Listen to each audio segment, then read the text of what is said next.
Alright, so if this is the first time you're loading Unreal Engine, this is how the user interface is. You have a place actors on the left side, you have a shelf on the top, word outliner, details, and a content browser at the bottom.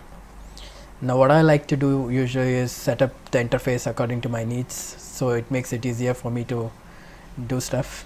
So I don't use this place actor much, so I'll place that there and content browser here and give more area to the viewport, because basically viewport is the area you'll be using most of the time, placing actors, moving them around, doing the level design. So it makes more sense to give this area more focus, and you can organize it however you want. So the third person map comes with a lot of assets, that meshes that you can test scene. It's just a basic template that you can use as a start point for your systems or stuff even before you actually have assets to work on.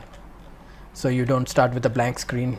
Instead you have a character that has ability to move, some stairs and ramps and stuff, walls that stop you from going outside.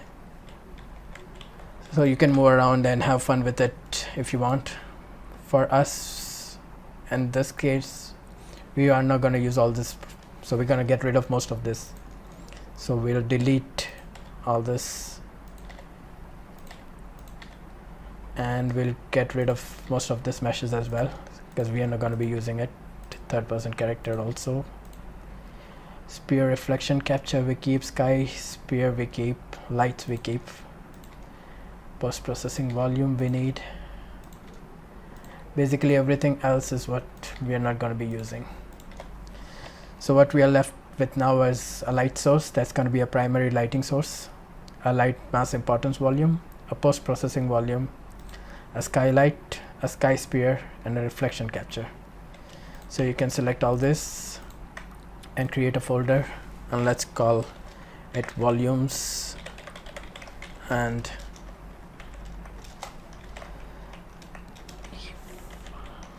lights. Alright, now for the content browser, we can get into the content folder and get rid of all this as well.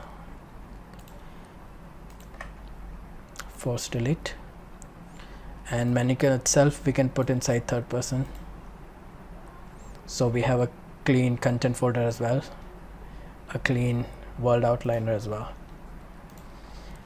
Now let's save this map. We'll save current as, and we'll name this killer color map. And there's one more thing we need to do before we close this video. We need to set this project settings, maps and mode, and set the editor startup map and game default map as killer color map we just created. So what that does is every time you load this project now, this map will be the default map that starts with.